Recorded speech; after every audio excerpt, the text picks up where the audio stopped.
माझी शिर्डीकरांना व पंचक्रोशीतील सर्व नागरिकांना विनंती राहील की आपण ह्या कुंभमेळ्यामध्ये कशा पद्धतीने आलेल्या साई भक्ताला कुठलीही त्याची आर्थिक लूट न होता तो कशा पद्धतीने आनंदी होऊन आला आणि आनंदी होऊनच इथून बाबाचा आशीर्वाद घेऊन तो त्याच्या घराकडे परत निघेल अशाच आपण तयारी करणं गरजेचं. याच पॅरलली आपल्याला हॉस्पिटल सुद्धा मोठ्या प्रमाणात करावं लागतील.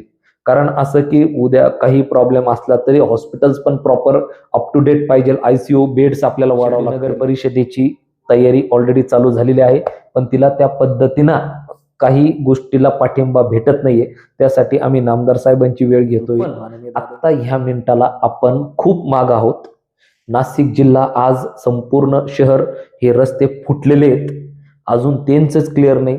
पण आपण जर दिवाळीला सुरुवात जर झालो आणि फेब्रुवारी किंवा मार्च मध्ये जर पहिले जर शाही स्नान असलं, अमृत स्नान असलं, तर ते म्हणजे कसं ते 2-3 महिन्यात आपण तयारी करू या सर्व गोष्टीची. मला तर माहिती नाही, पण अजून आम्हाला काय त्याचं काय अजून प्रेझेंटेशन नाही किंवा आमच्या सभात अजून कुंभमेळा हा विषयच अजून समोर आलेला नाही. बेसिक चर्चा त्याच्यावर चालू आहे. नमस्कार, जय श्रीराम. सर्वात प्रथम येणाऱ्या कुंभमेळ्याच्या पार्श्वभूमीवर आपल्याला काय केलं पाहिजे, जो तुम्ही प्रश्न विचारला, हाच मुळात आता प्रश्न निर्माण झालेला आहे की काय करायचं, कसं करायचं, कधी करायचं.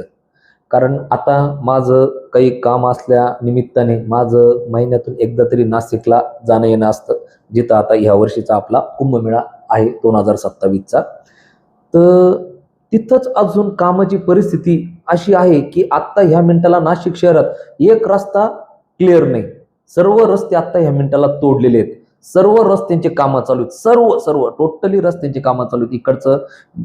इकडच्या गाड्या इकडे वळवल्या, तिकडच्या गाड्या इकडे वळवल्या पद्धतीनं असं ते सगळं ट्रॅफिक डायव्हर्जन. आणि येत्या 8 दिवसात आता मान्सून आपल्या महाराष्ट्रात पण दाखल होत आहे. तर हे सर्व आता जर नाशिकमध्ये जिथं कुंभमेळा घडणार आहे तिथली परिस्थिती अशी, तर आता त्याच्या पॅरलली आपण शिर्डीमध्ये येऊ. तर शिर्डीमध्ये तर अजून कशातच काही नाही. त्यानंतर आपण ह्या भक्तांची जी मॅनेजमेंट आहे, जी आपण पूर्वीच्या 2012-14च्या ज्या कुंभमेळ्यामध्ये जे आपण बघितलं की हे कशा पद्धतीनं आपण मॅनेजमेंट केली आणि कशा पद्धतीने ती मॅनेजमेंट पूर्णपणे ढिसाळ ठरली, तो भाग वेगळा. की मला विशेष वाटतं की त्या टायमाच्या काही अधिकाऱ्यांना लंडन इथे पुरस्कार भेटला की तुम्ही कुंभमेळ्यात चांगलं काम केलं. मला तर कळलंच नाही कोणतं काम चांगलं झालं आणि कोणतं काय, म्हणजे खरंच म्हणजे बियॉन्ड. मी पण होतो त्या टायमाला, मी जिल्हाध्यक्ष पण होतो राष्ट्रवादी विद्यार्थी काँग्रेसचा. पण काय काम केलं, कसं केलं, का त्यांना पुरस्कार दिला, की लोक शिर्डीत नाही येऊ म्हणून त्यांना पुरस्कार भेटला. तर मला हे काय म्हणजे अजून अधुरे की ते. तर माग अशाच विषयावर मी आपले अप्पर जिल्हाधिकारी साहेबांकडे अशाच काही कामानिमित्त गेलो असता, तर सदिच्छा भेट दिली असतात, तर त्यांच्याशी मी या विषयावर चर्चा पण केली. असे अनेक अधिकाऱ्यांशी मी या विषयावर चर्चा केली, जे त्या मिटिंगचे पार्ट असतात. जेव्हा जेव्हा ह्या कुंभमेळ्याच्या मिटिंग असतात त्या संदर्भात ते तिथं त्या मिटिंगला उपस्थित राहतात. अशा अधिकाऱ्यांशी मी बोललो. आता त्यांना म्हणलं की माग अशी अशी इतिहास राहिलेला आहे, तेव्हा इतिहास पुनरावृत्ती नको व्हायला, त्यासाठी आपण थोडी सावध भूमिका घेतली पाहिजे. तर माग काय झालं आपल्याकडं, तुम्ही बघा, जे सिंहस्थ शाही स्नान वगैरे म्हणतो आपण त्याला, काहीतरी आता नवीन माननीय फडणवीस साहेबांनी काहीतरी नवीन नाव दिलेलं, अमृत स्नान का असं काहीतरी त्याला नाव दिलेलं आहे. तर त्याला शाही स्नान आता ते म्हणत नाहीये. तर ते जे स्नानचे जे पर्व राहतात त्या पर्वाला आपल्याकडे कधीही गर्दी झालेली नाही इतिहासात बघता.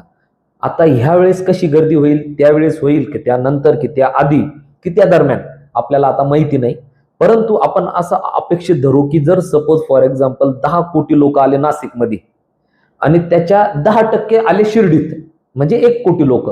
सपोज त्या महिन्याभराच्या पिरियडमध्ये 1 कोटी लोक आपल्याकडे आले, तर 1 कोटी आपण जर सपोज जर असं धरलं की शनिवार रविवार अशा दरम्यान ते सपोज 10 लाख 15 लाख लोक शिर्डीत आले तिथनं नाशिकमधनं, तर आपल्या मंदिराची मुळात 24 घंटे दर्शन देण्याची कॅपॅसिटी, म्हणजे 24 घंटे जरी आपण मंदिर ऍक्टिव्हिटली चालू ठेवलं फॉर एक्झाम्पल, तरी ते शक्य नाही. पण जरी जसं काही विचार केला किंवा आपण जो स्पॅन ठरवलेला आहे मंदिराचा दर्शनाचा, सकाळी 5 ते सायंकाळी 10, रात्री 10, तर ह्या स्पॅनमध्ये अंदाजे आपण 1.5 ते 2 लाख लोकांचे दर्शन देऊ शकतो. तर आपण 10 लाख लोकांना दर्शन देणार कशी? तर हे 10 लाख लोक पहिली गोष्ट म्हणजे शिर्डीत येऊन द्यावं लागतील. जर आपण त्यांना जर तिकडच भोकडी दाखवला की बाबा बापरे ती पार्किंग भरलेली आणि ते असं झालं, तो इकडे डायव्हर्जन होय, तो तिकडे डायव्हर्जन, निवळ का प्रशासनावर तणाव नको यायला. जर त्या माध्यमातून जर आपण जर त्यांना जर तिकडं जर थांबवलं तर मग ते लोक इकडे येणार नाही, तिथनंच युटर्न करून रिटर्न जातील.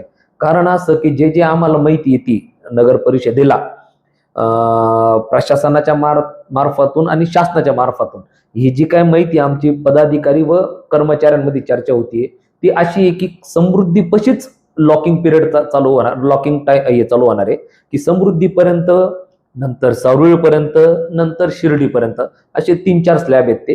तर ह्या स्लॅबमध्ये गर्दी जर सपोज 500 गाड्या निघाल्या तर त्या शिर्डीपर्यंत येऊन जायच्या, 1000 निघाल्या तर मग त्या निमगावपर्यंत थांबवायच्या, 2000 निघाल्या सावळीवर, 2000च्या वरती गेल्या तर समृद्धीच, म्हणजे जर समृद्धीच्या खाली उतरले का लगेच तिथंच पॅक. मग तिथून इथपर्यंत येतील कसे हे लोक? बरं, त्यांच्या बॅग्स राहतील, त्यांच्याबरोबर त्यांचे कुटुंब राहतील, त्यांचे मुलं राहतील, त्यांच्या मुलाचं खाण्याचं पिण्याचं सामग्री राहील, हे सगळ्या गोष्टी होईल कशा? ते लोक इथपर्यंत त्यांच्या त्या प्रायव्हेट कार्स असतील किंवा त्यांच्या त्या सपोज फॉर एक्झाम्पल एखादा आला भक्त सपोज बाय बस आला तर तो बाय बस कॅरी ऑन करू शकतो, पण एखादा त्याची मर्सडीज कार घेऊन आला, त्याची कार राहील 2.5 कोटी रुपयाची, तो लावेल कुठं आणि कोणाच्या भरोश्यावर? समृद्धीवर लावेल तो. म्हणजे अशी म्हणजे कसं मॅनेजमेंट कसं करणार आपण या सगळ्या गोष्टीचं?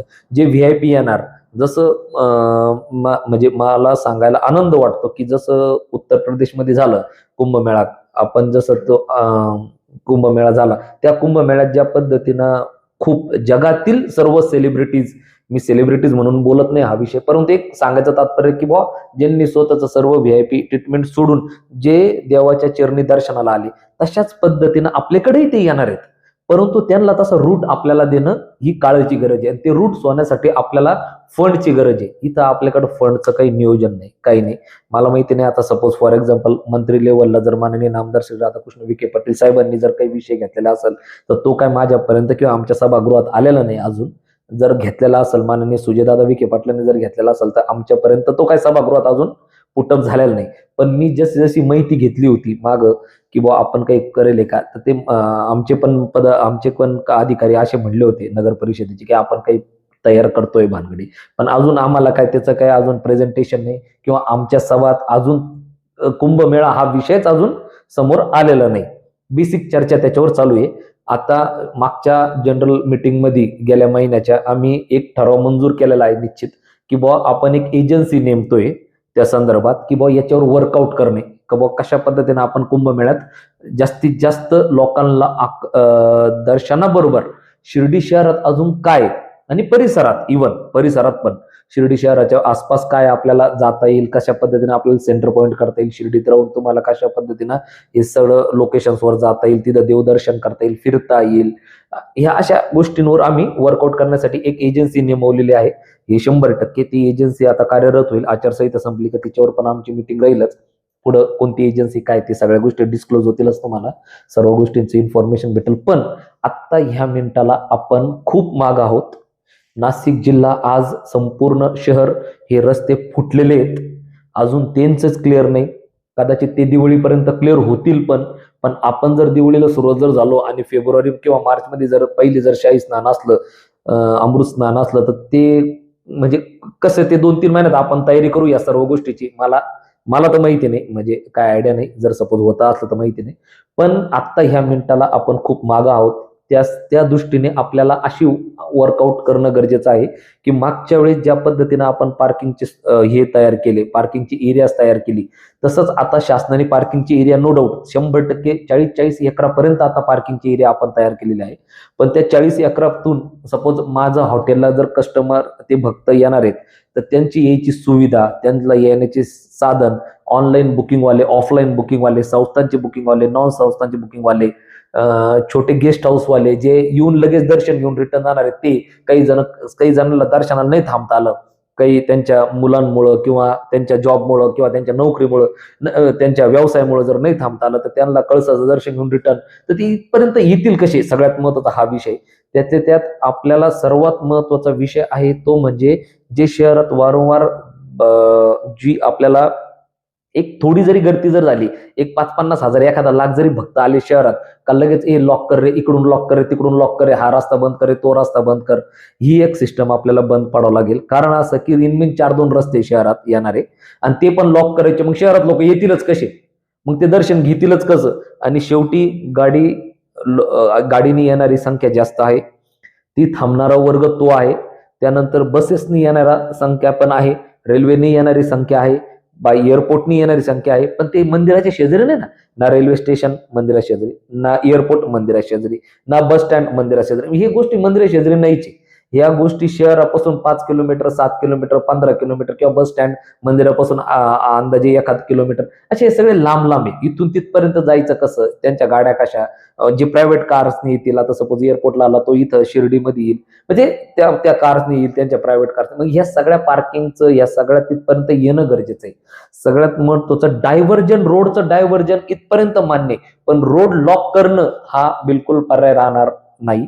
जर रोड लॉक जर झाले तर लोक गर्दीचा हे पाहून, उद्रेक पाहून, त्या गोष्टी बघून लोक 100% स्वतःचा विचार बदलतील, शहरात येण्याचं टाळतील. एक मंदिरात जाण्याचंही कदाचित टाळू शकतात लोक गर्दी पाहून.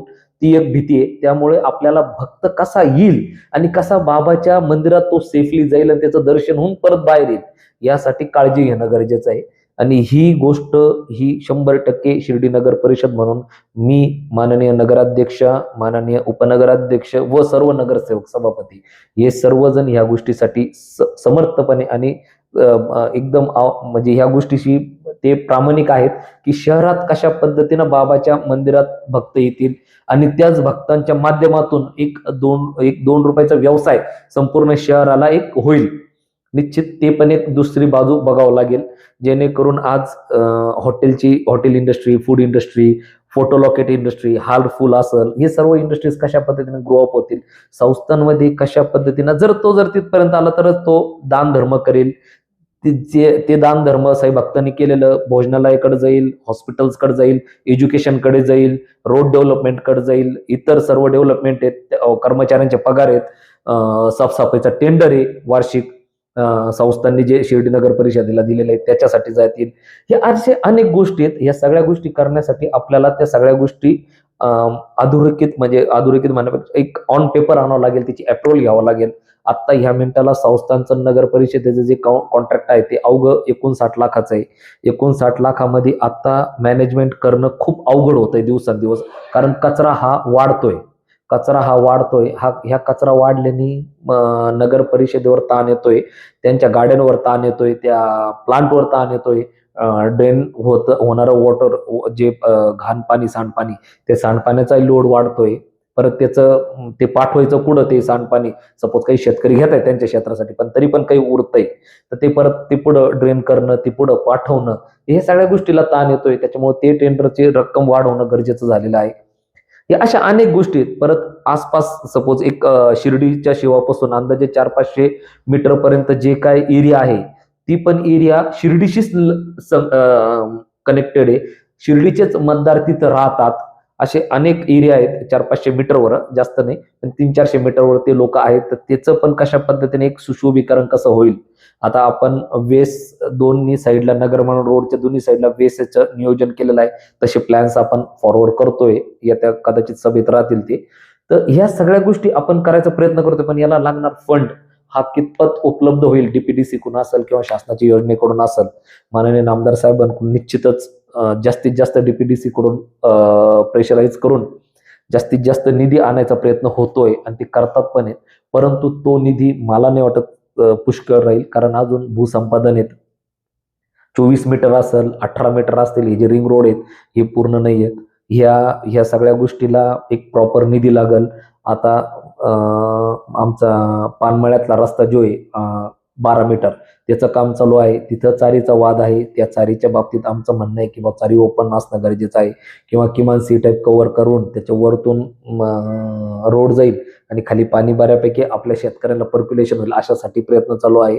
पण शेवटी फंड्समुळे ते अडचणीचं ठरतंय, सगळ्या गोष्टी प्रॅक्टिकल होत नाहीये.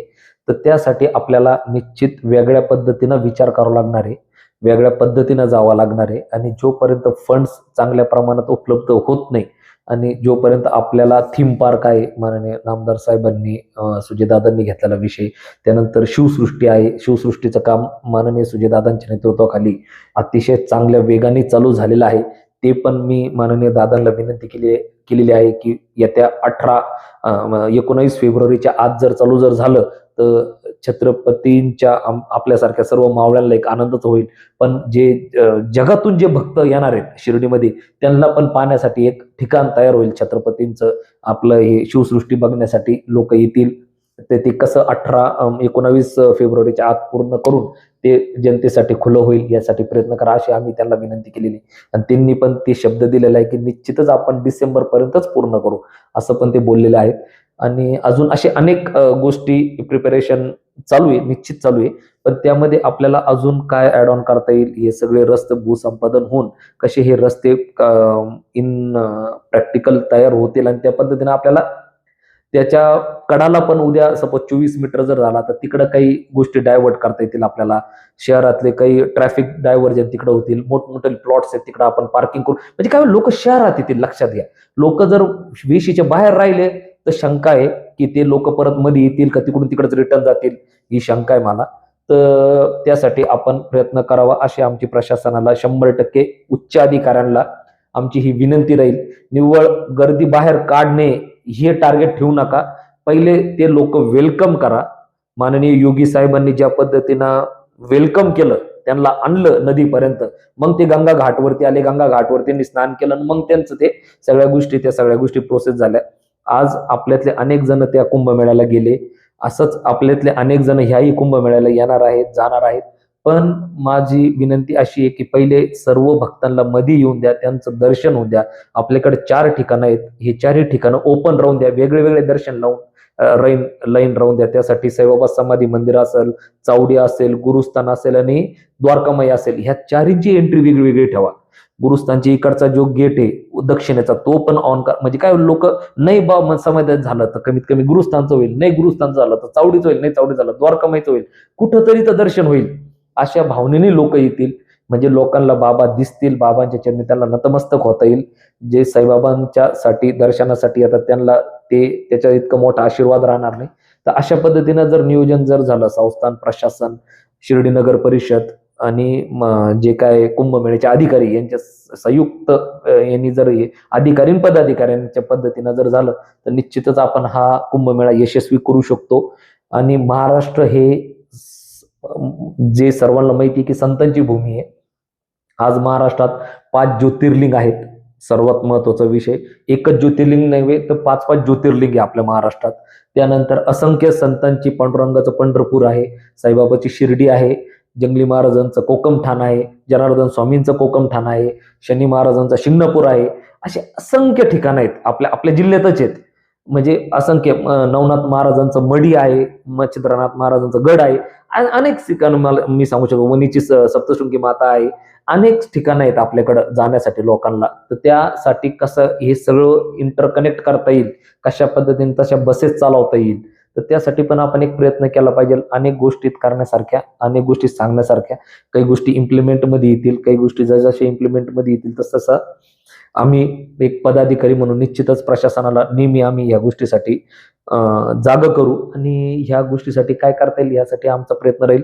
शिर्डी नगर परिषदेची तयारी ऑलरेडी चालू झालेली आहे, पण तिला त्या पद्धतीनं काही गोष्टीला पाठिंबा भेटत नाहीये. त्यासाठी आम्ही नामदार साहेबांची वेळ घेतोय, माननीय दादांची वेळ घेतोय, त्याचबरोबर सीएम साहेबांची वेळ जर भेटली, आता अर्थमंत्री पण तेच आहे, दुर्दैवाने माननीय दादा आज आपल्यात नाहीये. जर दादा असते तर कदाचित याचा चेहरा वेगळा पण राहिला असता. कारण मला दादांनी जेव्हा सांगितलं की आम्ही 100% शिर्डीसाठी पण काही ना काही करू, आणि ह्याच दरम्यान संस्थांची बॉडी पण येणं गरजेचं आहे, जेणेकरून हे सर्व प्रकल्प अतिशय चांगल्या पद्धतीनं चालतील आणि चांगल्या पद्धतीनं वर्कआउट होऊन ते पुढं आपल्याला कशा पद्धतीने नेता येईल हे आपल्याला करता येईल. आपण जो विषय मांडला की जर उद्या जर समृद्धी पशीच जर थांबवायची पाळी आली, कारण ट्रॅफिक जर जास्त जर झाली तर समृद्धी पशीच गाड्या लॉक होतील, गाड्या तिथंच उतरवल्या जातील आणि तिथून हे निश्चित आहे की तिथूनच इथं येण्यासाठी शासन आपल्याला बसेसची व्यवस्था करतंय. त्याच्यामध्ये संस्थान पण आहे आणि संस्थांचा पण काही रोल घ्यायला आपली म्हणणं मांडलेलं आहे. संस्थांकडे पण तसा बाबतीत प्रस्ताव पाठवायची तयारी आहे आणि शासन तर देणारच आहे. तर शासन काय करणार आहे, तिथून इथपर्यंत येण्यासाठी गाड्या देणार आहे. परंतु आता त्या सरकारी माध्यमातून राहतील हे निश्चित. जसं वणीच्या गडावर नवरात्रात गर्दी होती, मग वरती जाण्यासाठी गाड्या बंद केल्या तर बसेस चालतात, तशाच पद्धतीने राहील ते. परंतु आता त्याच्यात जे प्रायव्हेट व्हेकल्स आहेत त्यांना कशा पद्धतीने सामावून घेता येईल, कारण हे निश्चित आहे की शासनाकडे पण तेवढ्या बसेस नाही आहेत. तेवढे जर 100 लोक जर आले आणि जर बसेस जर 5 जण 10 जणांसाठी असल्या तर बाहेर प्रायव्हेट गाड्या घ्यावाच लागतील. तर त्या संदर्भात निश्चितच टेंडर्स निघतील, त्या पद्धतीनं ते टेंडर्स वर्कआउट होतील आणि ते लोक, मी तेच सांगतोय की ते लोक, ते भक्त जे येणार आहे शिर्डीमध्ये, ते किमान आपण शिर्डीपर्यंत आणले पाहिजे. ते आणायसाठीच पहिली गोष्ट म्हणजे रस्ते ओपन पाहिजे. जितके रस्ते आपण ग्रँड ठेवू, जितके रस्ते आपण मोठे ठेवू, जितक्या डायव्हर्जन्स आपण त्याला ठेवू, का बुवा त्या गाड्या किमान आपण किती जवळ आणता येतील त्यासाठी आपण प्रयत्न केला पाहिजे. आणि आल्यानंतर त्याला एक वाटलं पाहिजे की मी शिर्डीत आलो म्हणजे मला किमान बाबाच्या दर्शनाला जाता येईल. त्याला असं नको वाटायला की इथूनच शिर्डी 5 किलोमीटर आहे, मग त्याला तो पॉसिबलच नाही तो इथपर्यंत येईल म्हणून. कारण त्याचं कुटुंब राहील, त्याचे लहान मुलं राहतील. सपोज ठीक आहे, एक फ्रेंड ग्रुप आला, एखादा एक प्रॉपर ग्रुप आले, त्यांना ठीक आहे पॉसिबल पण होईल. परंतु जे फॅमिलीज बरोबर येतील, वयोवृद्ध लोकांबरोबर येतील, त्यांच्या आई वडिलांबरोबर, आजी आजोबांबरोबर येतील, त्यांना हे शक्य होणार नाही. त्यासाठी आपण आपल्याला अशी व्यवस्था करावी लागेल की ते शिर्डीत येणं गरजेचं आहे पहिले, आणि शिर्डीत आलं का मग त्या पद्धतीनं ते पुढं वर्कआउट होईल. यासाठी आपल्याला निश्चित लोकल लोकांशिवाय हे पॉसिबलच नाही, शिर्डीकरांशिवाय पॉसिबलच नाही. आसपासचे जे पंचकृषी आहे त्यांच्याशिवाय हे पॉसिबलच होणार नाही, कारण जनताच लागणार आहे. पोलीस वाढून किती वाढतील, 100 ऐवजी 200 होतील, 500 होतील. कर्मचारी संस्थांचे महसूलचे असतील, इतर ग्रह शाखेचे असतील, 1000 सोडून 2000 लागतील. पण ते पेड लोक राहतील, त्यांना एक लिमिट राहील कुठल्याही गोष्टीचं. पण तसं जे जे गावाला जी जबाबदारी घ्यावं लागेल ते प्रशासन घेऊ शकत नाही. त्यासाठी गावाचेच लोक लागतील. गावचेच लोक हे सगळ्या गोष्टी प्रॉपर करू शकतात आणि तेच त्या गोष्टीला इम्प्लिमेंट करू शकतात, कारण ते तन मन धनाने तिथं राहतील. स्वतःचे सर्व कामं बाजूला ठेवून त्या पद्धतीने ते तिथं वर्कआउट करतील आणि त्यांच्याशिवाय हे करणं शक्य होणार नाही. त्यामुळे साईबाबांच्या चरणी माझी प्रार्थना आहे की हा कुंभमेळा अतिशय सुंदर, नियोजनबद्ध आणि सर्वात महत्वाचं म्हणजे साई भक्तांचे साईबाबांच्या चरणी दर्शन होण्यासाठी व्हावा आणि त्या पद्धतीनं आपण कुंभमेळा करावा, अशी माझी महाराष्ट्र शासनाचे प्रतिनिधी म्हणून माननीय मुख्यमंत्री साहेब, आमचे दोन्ही उपमुख्यमंत्री माननीय श्रीमती सुनेत्रा वहिनी पवार यांना माझी विनंती राहील की आपण ह्या गोष्टीकडे लक्ष देऊन या गोष्टी कशा पद्धतीनं हे कार्य कसं एकदम चांगल्या पद्धतीने आपल्याला करता येईल व हा एक कुंभमेळा एक वेगळ्या पद्धतीनं आपल्याला दाखवता येईल आणि एक वेगळं त्याचा आदर्श निर्माण करता येईल, असं माझी या सर्वांना विनंती राहील. त्याचबरोबर आपल्याला ह्याच पॅरलली आपल्याला हॉस्पिटल सुद्धा मोठ्या प्रमाणात करावं लागतील, कारण असं की उद्या काही प्रॉब्लेम असला तरी हॉस्पिटल्स पण प्रॉपर अप टू डेट पाहिजे. ICU बेड्स आपल्याला वाढावं लागतील, त्याची डॉक्टरची संख्या आपल्याला वाढावं लागेल. तिथं असे जास्त गॅदरिंग जिथं असती तिथं कदाचित असे काही टायफॉइड, मलेरिया सारखे काही रोग पण पसरण्याची भीती असती. एक एक आपल्या शिर्डीला वरदान आहे, बाबांनी जे पीठ आपल्या गावाला टाकलेलं आहे वेशीवर, त्याच्यामुळं आपल्याकडं ते संसर्गजन्य रोग होण्याची शक्यता खूप कमी आहे. परंतु तरी पण आपल्याला प्रिपेअर्ड राहावं लागेल ह्या सगळ्या गोष्टीला. कशा पद्धतीने आपल्याला त्याच्यात पण आपल्याला काय करता येईल ते पण आपल्याला प्रिपेअर्ड राहावं लागेल. तर ह्या सर्व गोष्टी आपल्याला करणं गरजेचं आहे. हे वारंवार आम्ही शिर्डीनगर परिषदेच्या वतीने सांगतच राहू.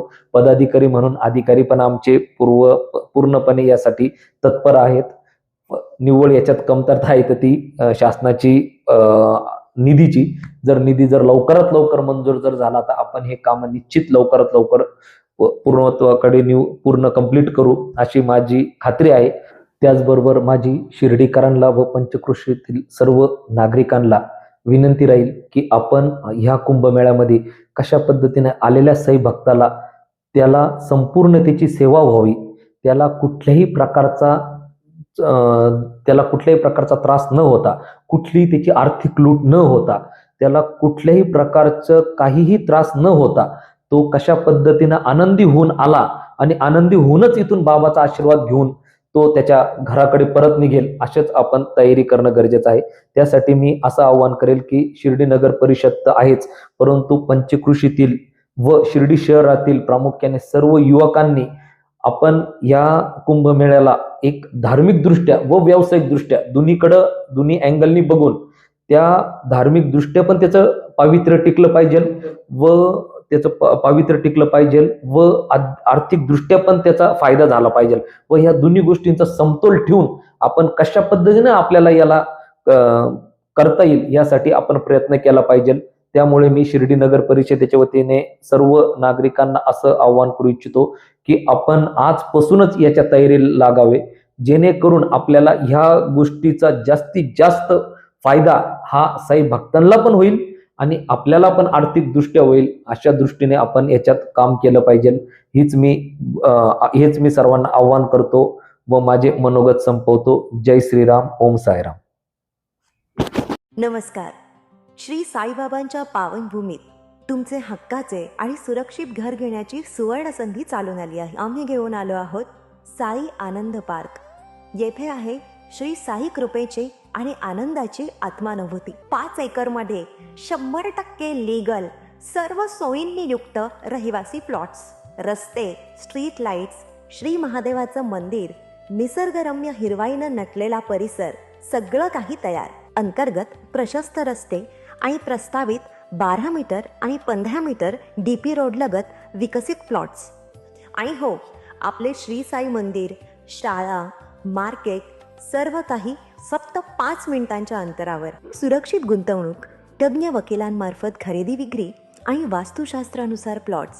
सुरक्षित, शांत आणि सुसंस्कृत वातावरणात एअरपोर्ट रोड लगत शिर्डी हद्दीमध्ये श्री साईबाबा मंदिरापासून अगदी काही मिनिटांवर. साई आनंद पार्क म्हणजे आनंदाचं, विश्वासाचं आणि समाधानाचं ठिकाण. आजच बुकिंग करा. मर्यादित प्लॉट्स उपलब्ध. कारण साई आनंद पार्क म्हणजे साई आनंदाची अनुभूती.